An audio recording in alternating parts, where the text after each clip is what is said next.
પણ વ્યવસાયમાં શું થતું હોય કે ભાઈ અત્યારે કોઈની આમ સરખામણી નથી, કોઈ બીજી કોમની વાતે આપણે ક્યારેય કરતા નથી, પણ ડોક્ટરનું ક્યારે ચાલે કે જ્યારે ગામ માંદવું પડે ત્યારે પાડો હા, હા તો પાડો.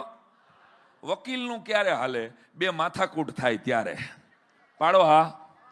પોલીસનું ક્યારે હાલે કે ધબધબાટી બોલે ત્યારે પાલો હા. કોઈ પણ ક્ષેત્રના વ્યવસાયકારો તમે જુઓ તો સમાજમાં કંઈક પ્રોબ્લેમ હોય ને તો એનું હાલે, એનો પર્સનલ બિઝનેસ એ હાલે ક્યારે કે જ્યારે સમાજમાં કંઈક ઇસ્યુ થાય ત્યારે. આ ધરતી ઉપર, આ સૃષ્ટિ ઉપર કર્મકાંડી બ્રાહ્મણ એક જ એવું વ્યક્તિત્વ છે કે એનો યજમાન સુખી થાય ને તો એનું હાલે. એ માત્ર એવું ઈચ્છે કે મારા યજમાનનું કલ્યાણ થાય, એ આની ઘરે દીકરો આવે, આ ગાડીઓ વાળો થાય, આ બંગલા વાળો થાય, તો વિશ્વનું કલ્યાણ ઈચ્છનારી કોમ છીએ. આનું ગૌરવ કાયમને માટે રાખજો, અભિમાન ન રાખતા, કારણ કે અભિમાન અને ગૌરવ આ બેમાં પાતળી ભેદરેખા છે. કોમનું અભિમાન ન હોવું જોઈએ, કોમનું ગૌરવ હોવું જોઈએ. આત્મગૌરવ તો આપણો શબ્દ છે શાસ્ત્રમાં કે આપણા બાપ દાદાઓએ ઋગ્વેદ, સામવેદ, યજુર્વેદ અને એ સીધું લઈને જમ્યા છે ઘરે ઘરેથી. આપણે એક સમયે માગી અને જમતા હતા. એનું કારણ કે ત્યારે આપણે વેદ અભ્યાસ સિવાય કાંઈ કરવાનું નહોતું, શાસ્ત્રને સાચવવા સિવાયનું કરવાનું નહોતું, અને સમાજ આપણી વ્યવસ્થા કરતો હતો, આપણા અન્નની સમાજ વ્યવસ્થા કરતો હતો. સમયાંતરે કાળાંતરે એ વૃત્તિઓ ચેન્જ થઈ, એ વ્યવસ્થા ચેન્જ થઈ, એટલે આપણે આપણા બધાની વ્યવસ્થા, આપણે નોકરી ગોતવી પડી, આપણે કામ કરવું પડ્યું. ચાલો, એમાંય કાંઈ વાંધો નથી, પણ બ્રાહ્મણ તરીકેનું ગૌરવ આપણને પાછું મળે. એ અંદર એક સ્પાર્ક છે અને આપણી અંદર એ જીવે છે. આ હેલોજન જ્યારે જોડાઈ જાય ને પછી આ હેલોજને પાવર સ્ટેશનને કે પાછળ પડેલા મોટા જનરેટરને વિનંતી કરવાની હોય, સહી અસરનો આને વિનંતી કરવાની હોય કે ભાઈ હું તારું હેલોજન છું, ભાઈ સાહેબ મને જરાક આપને પાવર આપ, મારાથી અજવાળું નથી થતું, હવે મને ખાલી જોડાઈ જાય પછી ઓટોમેટિક ફટાક કરતી લાઇટ આમાં થઈ જાય. એમ પરશુરામ દાદા અને મહાદેવની શ્રદ્ધા સાથે જોડાયેલા હર્યો ને એટલે ઓટોમેટિક હેલોજન જેવું અજવાળું થશે અને થશે જ. પછી તમારે બહુ ચિંતા, પછી વિનંતી નથી કરવાની ભાઈ કે મારું કાંઈ કરજો. એમ આપણે વિશ્વનું કલ્યાણ, સર્વ સુખીના સંતો સર્વે સંતુ નિરામયા, જગત ગાય છે, આ લખનારી કોમ આપણે છે. આનું ગૌરવ રાખજો. એક વાત જે આખી ક્રાંતિનો એક વિષયને લઈને છેલ્લા 17 વર્ષથી અમે ચાલી રહ્યા છીએ વીરાંજલિમાં, તમને કદાચ ખબર જ હોય, પણ પ્રદીપસિંહ વાઘેલા મારા પરમ મિત્ર, બકરાણાથી સાણંદ અને સાણંદથી અમદાવાદ આવીને અમે આ વખતે 18મું વર્ષ છે. ક્રાંતિનો ઓથેન્ટિક ઇતિહાસ વાંચવાનું મને છેલ્લા 12-15 વર્ષમાં જે સદભાગ્ય મળ્યું, અમારો દર્શકભાઈ અમારી સાથે હોય એમાં, તો ત્યારે એટલું સમજાણું કે ભારત વર્ષની ક્રાંતિમાં બધી જ કોમ જબરજસ્ત રીતે કાર્ય કર્યું છે, પણ એમાંથી સૌથી વધારેમાં વધારે તમે ક્રાંતિવીરો જેના નામ તમે સાંભળો છો તો તમને એ યાદ હોવું જોઈએ. જ્યારે બ્રાહ્મણ શબ્દ બોલો ને ત્યારે ભગતસિંહ, સુખદેવ અને એની સાથે જે હતો એ રાજગુરુ બ્રાહ્મણ હતા. આ બધાનું માસ્ટર માઇન્ડ એટલે ચંદ્રશેખર આઝાદ મધ્યપ્રદેશના ભાવરા ગામના બ્રાહ્મણ હતા. આ 1857ના સ્વાતંત્ર્ય સંગ્રામમાં ઝાંસીની રાણીએ ક્યાં લડવું ને ક્યારે નીકળી જવું આ કહેનાર તાત્યા ટોપે, રામચંદ્ર પાંડુરંગ યાવળકર મહારાષ્ટ્રીયન બ્રાહ્મણ હતા. હિન્દુત્વની સાચી વ્યાખ્યાઓ મને તમને આપનાર એ વીર સાવરકર એ ભાગુરના બ્રાહ્મણ હતા. બ્રાહ્મણ શબ્દ બોલો ત્યારે ખાલી ગુજરાત લેવલે ન વિચારતા, રાષ્ટ્ર લેવલે વિચારજો. એટલે કોઈ દિવસ બ્રાહ્મણના દીકરા દીકરીને ડિપ્રેશનમાં આવવાનું કે સુસાઇડ કરવાનું મન નહીં થાય કે આ કોમમાં હું જન્મો છું. અને કદાચ અત્યારે મારા માટે નોકરી નથી મને મળતી તો ઓકે, મારે પ્રયત્ન વધારવાની જરૂર છે, આત્મસંશોધન કરવાની જરૂર છે, મને શું નથી આવડતું એમાં મારે શોધ કરવાની જરૂર છે. ત્યારે આ દિશાની અંદર યજ્ઞેશભાઈ અને એની ટીમ જ્યારે આવું સરસ કામ કરતી હોય ત્યારે એને હું ખૂબ ખૂબ શુભકામના આપું છું. કર્મકાંડી બ્રાહ્મણો અહીંયા કોઈ છે જેના પરિવારમાં કોઈ કર્મકાંડ કરતું હોય? જરાક હાથ ઊંચો કરો ને.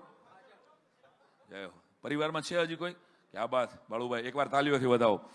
આમાં કોઈ છે? આમાંથી જરાક સામે, હા ઊભા થાવ ને જરાક તમે બધા, જેના પરિવારમાંથી કોઈ કર્મકાંડ કરતું હોય એવું. હા, એકવાર ખૂબ તાળીઓના ગડગડાટથી આમને વધાવો. કારણ કે ઋગ્વેદ અને સામવેદની લાખો વર્ષો પહેલાની ઋચાઓ જો જીવતી હોય તો આ શિખાબંધ બ્રાહ્મણો જે અત્યારે ધોતી પહેરી અને વિશ્વભરના વૈજ્ઞાનિકો અત્યારે કોઈ કહી ન શકે 2050માં રાત્રે 9:30 વાગે ચંદ્રગ્રહણ થશે, એ ધોતિયા પહેરેલો એક બ્રાહ્મણ કહી શકે કે 2050માં 9:40 નહીં થાય. તો એના માટેનો આપણો એટીટ્યુડ ફરે. આપણે સંસ્કારી છોકરો બધાને જોઈએ છીએ, કર્મકાંડી છે. ઓહો, શિખા રાખે છે. તો પછી ઘર કેમ ચાલશે? હવે બ્રાહ્મણના સંતાનો કર્મકાંડ કરતા હોય અને બ્રાહ્મણો જ એની માથે ભરોસો નથી રાખતા, ક્યાંક ઓછો થઈ રહ્યો છે, તો બીજી કોમ આપણા બ્રાહ્મણ માથે ભરોસો રાખશે? આ વેમ રાખવો ખોટી વાત છે. આ સમિટમાંથી આ બિઝનેસના વિચાર સાથે આ વિચારને હું વાવું છું કે તું કર્મકાંડ કરે છે તો એને એપ્રિશિએટ કરજો. પૈસા નો આપજે કોઈ તો કાંઈ નહીં, એની રીતે કરે જ, પણ લાખો વર્ષોની આ પરંપરાને જીવતી રાખવાનું કોઈ આ સમય આ કપરા કાળમાં ઇજન લઈને નીકળ્યો હોય એને આપણે પ્રેમ નહીં કરીએ, એને આપણે રિસ્પેક્ટ નહીં કરીએ, યાદ રાખજો તો 18 વરણ ક્યારેય રિસ્પેક્ટ નથી કરવાના. અને બ્રાહ્મણ તરીકે હાસ્યરસમાં તો મને ઘણા પૂછે કે તમે બ્રાહ્મણના દીકરા છો. મેં કહ્યું અમારા ખાનદાનમાં કોઈ કર્મકાંડ કર્યું નથી બાળુભાઈ. પણ મને પૂછે તો મને કે તમાકુનો મંત્ર સંભળાવો. મેં એને કીધેલું મેં તમાલપત્રમ હસ્તમ ગૃહીત્વા ચુનાર્પણમ અસ્તુ અંગુષ્ઠાયામ ઘુષ્ટમ ઘુષ્ટમ ઘુષ્ટમ ઓષ્ટમ સમર્પયામિ. તમાકુને હાથના મધ્ય ભાગમાં ધારણ કરવું, નખ વડે ચૂનો લેવો, અંગૂઠા વડે ઘુષ્ટમ ઘુષ્ટમ ઘુષ્ટી કરવી અને ઓષ્ટને વિશે પધરાવી દેવું. તમાકુનો મંત્ર સંભળાવ્યો અને પછી મને કહેતો બીડીનો મંત્ર સંભળાવો. મેં કીધું બીડી પત્રમ મુખમ ગૃહીત્વા અગ્નિ પ્રગટાભ્યામ અસ્તુ. બીડી પત્રમ મુખમ ગૃહીત્વા અગ્નિ પ્રગટાભ્યામ અસ્તુ.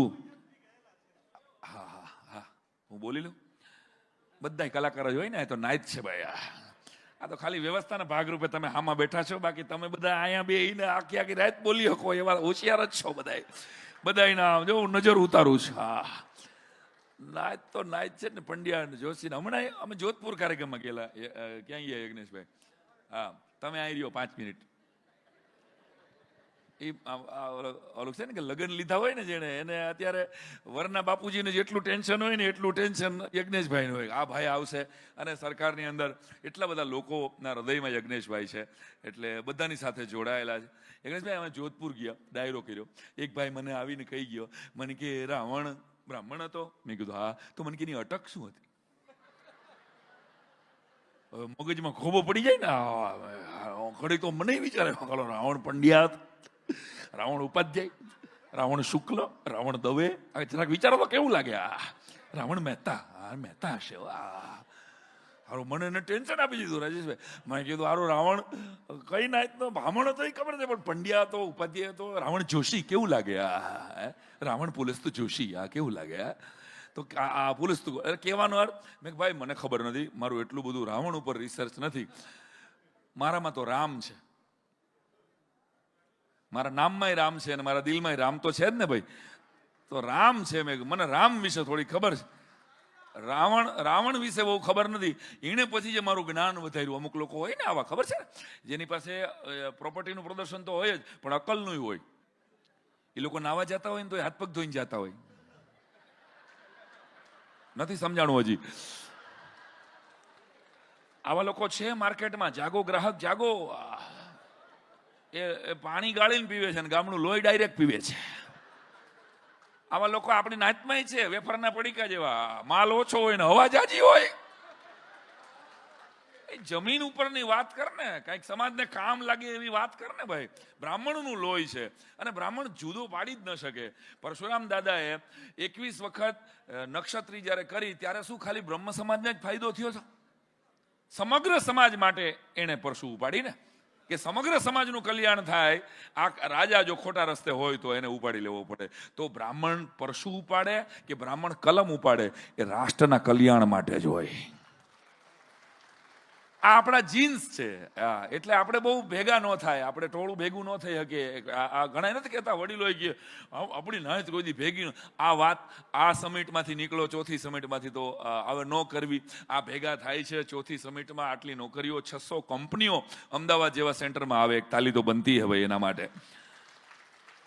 અને અહીંથી ઊભા થાવ, આ બ્રહ્મ સમાજના કોઈ પણ ફંક્શનમાં જાઓ, ત્યાંથી હું કાયમ કહું છું કે બહાર નીકળ્યા પછી તમે કેવા બ્રાહ્મણ, આટલું પૂછવાનું જો બંધ કરી દઈને તો આપણું કલ્યાણ થાય, આપણી આવનારી પેઢીનું કલ્યાણ થાય. તમે કે અવધિ જ છો, તમે શ્રીમાળી છો કે શ્રીગોળ? અરે ભાઈ છો, તારા ખભે જનોય છો, તું મારો ભાઈ છો, તું બ્રાહ્મણની દીકરી છો, તું મારી બેન છો. તો આટલું જો કરીએ મારી દ્રષ્ટિએ, તો બાકી બધું તો આપણા લોહીમાં છે, આપણે કરી લેશું ભાઈલા. સીધું ખાઈને, ગોખનું સીધું લોટ લઈને જો આપણા બાપ દાદાઓએ જમાવટથી એક ગૌરવ સાથે જિંદગી જીવી હોય તો અટાણે 12 ગાડીઓ જોઈ લેજો એટલે ખબર પડે કે બ્રાહ્મણ ગરીબ કેટલો છે.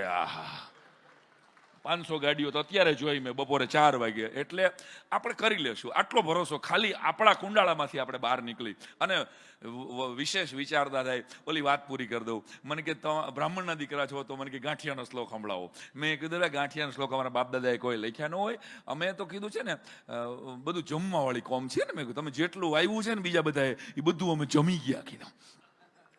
ખાવા પીવામાં આપણે જમાવટ વાળી કોમ છે. તમે જુઓ એટલે માટલા જેવી ફાંદ અને તરબૂચ જેવી ટાલના અજોડ વારસદારો છે. આ મારો અંગત સર્વે છે. આને ક્યાંય સરકારમાં ક્યાંય મૂકતા નહીં તમે. પણ આ તમને કહું બ્રાહ્મણની નાતમાં જેટલા તમને ફાંદ મળશે અને જેટલી ટાલ મળશે એવી તમને બીજી એકેય નાતમાં આટલી સરસ ટાઇલ નહીં મળે. કારણ કે આમ જો ભૂદેવ જમીને બરાબર બેઠા હોય. આ લાડવા પૈચા છે બરાબર. બાપ દાદાઓ આહા કે ને કે પંગતમાં પ્રાણ દીધા છે. પંગતમાં પ્રાણ દીધા. એક દાદાને એટલું જમાઈ ગયું તો અમારી ઘરે આવ્યા હતા. તમે કીધું કે હવે તમારે ગોળી લેવી પડશે. મને કે ગોળી ખાવી એના કરતા લાડવો ન ખાવ. આવા વડીલોને મેં નજરે જોયા છે. મારા મોહાળમાં મારા લગ્નમાં મારા મામાએ મને આવીને જગનેશભાઈ એમ કીધું હતું. મારા એકવાર લગ્ન થયા હતા સિરિયસલી કુંતલભાઈ. તો મને આવીને કહી ગયા મને કે ભાણા ગુલાબજાંબુ બરાબર છે સરસ છે. મેં કીધું ટેસ્ટ કર્યા. મને કે હા 102 ટેસ્ટ કર્યા. 102 તો મારા મામા હગા મામા ટેસ્ટ કર્યા છે મહેશ મામાએ. વિચાર કરો. મેં કીધું પછી નાઈટ માટે રહ્યા કે પૂરું થઈ ગયું કીધું. તો આ હોજરી હતી આપણી. આપણે પચાવી શકીએ. અને પૂજ્ય મોરારી બાપુએ એક વાક્ય કીધેલું એ વાક્ય યાદ કરું છું કે જ્યારે તમારી ઘરે કોઈ સાધુ જમે છે, જ્યારે તમારી ઘરે કોઈ બ્રાહ્મણ જમે છે, ત્યારે યાદ રાખજો એ તમારા કર્મો ખાઈ જાય છે. આપણા બાપ દાદાઓએ કોઈની ઘરે જમીને એને આશીર્વાદ દીધા છે ને. સંધ્યા કરનારો બ્રાહ્મણ હોય, શિખાબંધ બ્રાહ્મણ હોય, એ કોઈને આશીર્વાદ આપે જમીને. આનો મતલબ કે એના ઘરમાં બનતી કોઈ ઘાત હોય ને એ બ્રાહ્મણ લઈને વયો જાય છે. એટલે બ્રાહ્મણને જમાડતા હતા એક સમયે.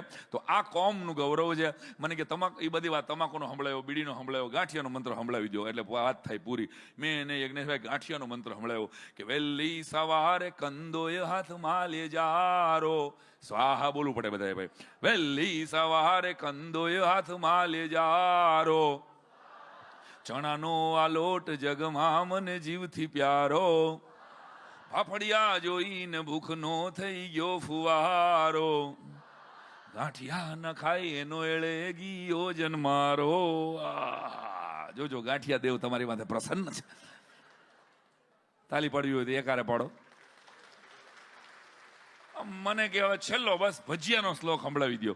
મેં કહ્યું કઈ ભજીયાના શ્લોક શાસ્ત્રોમાં હોય. મને કે સંભળાવી દો. મેં એને ભજીયાનો શ્લોક સંભળાવ્યો કે લોટ ચણાનો પાણીમાં પલાળ્યો, તાવડો મૂકો તેલો કાળો, ડુંગળી ને મેથી બટેટા ને મરચા.